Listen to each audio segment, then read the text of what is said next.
En Ukraine, Kiev et Washington doutent des annonces de Moscou de réduire son activité militaire puisque les bombardements se poursuivent. Le point sur la situation dans ce journal. Déjà 4 millions de réfugiés ukrainiens dans le monde. L'Europe s'organise. Reportage en Serbie. Le pays a mis en place des mesures de protection temporaire. Salah Abdeslam a parlé au procès des attentats du 13 novembre. Le seul rescapé du commando terroriste est revenu sur son rôle lors des attaques. En Ukraine, l'accalmie espérée se fait encore attendre. Malgré les négociations russo-ukrainiennes de mardi en Turquie, les bombardements russes se sont poursuivis près de Kiev et Tchernihiv. Moins de 20% des troupes russes se seraient retirées de la capitale après avoir été repoussées par la résistance ukrainienne. Des promesses de retrait des forces de Moscou auxquelles le président ukrainien ne croit pas. Nous observons que la Russie rassemble des forces pour de nouvelles attaques dans le Donbass. Et nous nous y préparons. Nous ne croyons personne. Nous ne croyons pas les belles paroles. Quelque chose se passe sur le champ de bataille. Nous n'abandonnerons rien et nous nous battrons pour chaque mètre de notre terre, pour chaque citoyen. De son côté, le ministère russe de la Défense a déjà confirmé qu'il redéployait des troupes. L'objectif du redéploiement des forces armées russes est d'intensifier l'activité sur les lieux prioritaires et surtout d'achever l'opération de libération complète du Donbass. De la volonté de contrôler la capitale au redéploiement vers l'Est, les plans de Moscou ne cessent de changer, ce qui laisse perplexe Washington. Nous avons évidemment des informations que nous avons rendues publiques selon lesquelles Vladimir Poutine s'est senti induit en erreur par l'armée russe. Nous pensons qu'il est mal informé par ses conseillers sur la performance de son armée et sur l'économie paralysée par les sanctions. Car encore une fois, ses conseillers ont trop peur de lui dire la vérité. Comme la Russie l'avait affirmé, ses troupes ont intensifié leurs attaques dans la région du Donbass, contrôlée par les séparatistes pro-russes. Ici à Donetsk, un missile aurait tué 2 personnes et détruit une partie d'un immeuble. Le président américain Joe Biden s'est longuement entretenu par téléphone ce mercredi avec son homologue ukrainien Volodymyr Zelensky. Au cœur des discussions, le soutien militaire renforcé des États-Unis pour aider l'Ukraine à se défendre face aux troupes russes. Kiev serait toujours en attente d'armes supplémentaires promises par les Américains, notamment des drones kamikazes et des batteries anti-aériennes. Il fut également question d'un renforcement des sanctions, une proposition soutenue par le Premier ministre britannique. Pour Boris Johnson, l'intensification des sanctions doit se poursuivre jusqu'au retrait de tous les soldats russes d'Ukraine. Ce que nous allons faire aussi, dit-il, et j'espère que nous aurons le soutien de l'opposition, c'est de nous assurer qu'aucun de nos amis et partenaires dans le monde ne reviendra sur ces sanctions. En fait, nous devons maintenant renforcer la pression économique sur Vladimir Poutine. Et il serait inconcevable que des sanctions puissent être levées simplement parce qu'il y a un cessez-le-feu. De son côté, l'Union européenne assure également vouloir maintenir la pression sur la Russie pour qu'elle mette un terme à son invasion. Sur Twitter, le chef de la diplomatie européenne, Josep Borrell, a réaffirmé le soutien de l'Union à l'Ukraine et à son peuple. De potentiels crimes de guerre, c'est ainsi que la haute commissaire aux droits de l'homme de l'ONU, Michelle Bachelet, a évoqué les agissements de la Russie en Ukraine. Si elle n'a pas complètement dédouané Kiev, l'ancienne présidente chilienne s'est livrée à un long réquisitoire contre les actions menées par le Kremlin. Mon bureau a reçu plusieurs allégations crédibles selon lesquelles les forces armées russes ont utilisé des armes à sous-munitions dans des zones peuplées à au moins 24 reprises. Nous enquêtons également sur des allégations selon lesquelles les forces armées ukrainiennes ont utilisé de telles armes. Les maisons et les bâtiments administratifs, les hôpitaux et les écoles, les systèmes d'eau n'ont pas été épargnés. Les bombes à sous-munitions sont interdites par la Convention d'Oslo depuis 2010. Cependant, la Russie comme les États-Unis n'ont pas ratifié ce texte.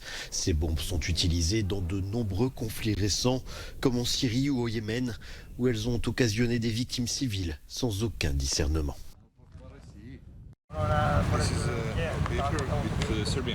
Olga est une réfugiée. Elle a fui la ville ukrainienne de Mariupol avec sa fille, direction la Serbie.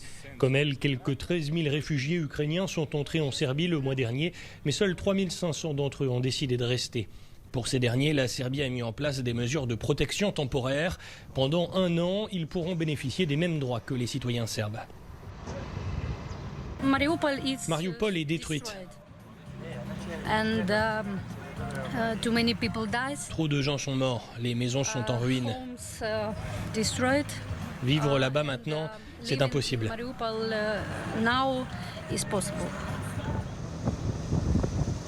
Alexander vient, lui, de la capitale ukrainienne, Kiev, et il envisage de rester en Serbie.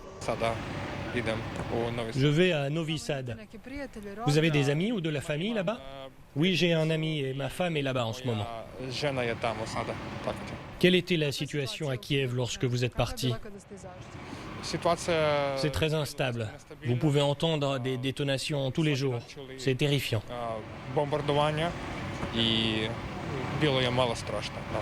Une fois entrés en Serbie, les premières informations que reçoivent les réfugiés ukrainiens proviennent de ces agents du commissariat aux réfugiés serbes. Ils sont sur place 24 heures sur 24. Nous informons les personnes venant d'Ukraine qu'elles bénéficient de mesures de protection temporaire en Serbie. Cela signifie qu'elles peuvent jouir des mêmes droits que les citoyens serbes. Il s'agit d'un document contenant toutes les informations dont pourraient avoir besoin les réfugiés qui sont en Serbie sans autre endroit où aller. Il y a des informations en deux langues, anglais et ukrainien. S'ils n'ont nulle part où aller, alors les réfugiés sont redirigés vers ce centre dans le sud. Depuis le 18 mars, ils ont le droit d'être soignés, de travailler et d'être scolarisés en Serbie, des mesures prises en concertation avec l'Union européenne. Au procès des attentats du 13 novembre à Paris, l'audition très attendue de Salah Abdeslam ce mercredi a d'abord considérablement frustré les parties civiles. Le principal accusé, seul survivant du commando terroriste, a dans un premier temps fait valoir son droit au silence, provoquant les soupirs de la salle et les remontrances des magistrats. Puis 2 heures plus tard, Abdeslam s'est finalement ravisé, convaincu de parler par une avocate qui lui a rappelé sa promesse de s'exprimer sur son rôle exact lors des attentats. Initialement, Salah Abdeslam raconte qu'il n'aurait pas dû être présent à Paris car il devait partir en Syrie. Mais le 12 novembre, sa rencontre en Belgique avec Abdelhamid Abaoud, le coordinateur des attentats, va chambouler ses plans. Il intègre finalement le commando terroriste équipé d'une ceinture explosive qu'il n'actionnera jamais. À l'avocate, il confirme, il a renoncé. Pas par lâcheté, pas par peur, parce que je ne voulais pas, c'est tout.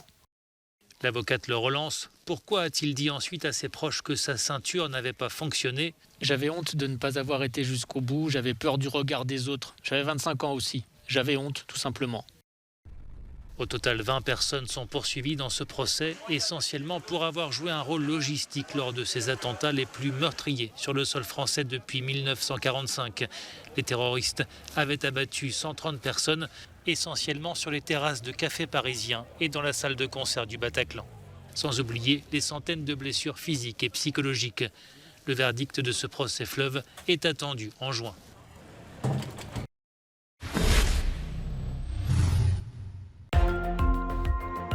La crise politique en Tunisie franchit un nouveau cap.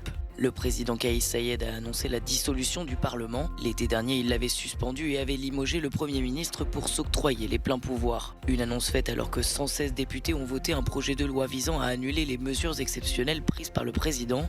Selon eux, elles instaurent le pouvoir d'un seul homme dans le pays berceau du printemps arabe. Voici l'étoile la plus éloignée jamais observée par l'homme. Détecté par le télescope spatial Hubble, ce géant bleu lumineux s'est formé il y a près de 13 milliards d'années. Selon les astronomes, l'étoile avait une taille estimée à 50 fois celle du Soleil. Surnommée Earendel, elle était si massive qu'elle aurait explosé seulement quelques millions d'années après son émergence.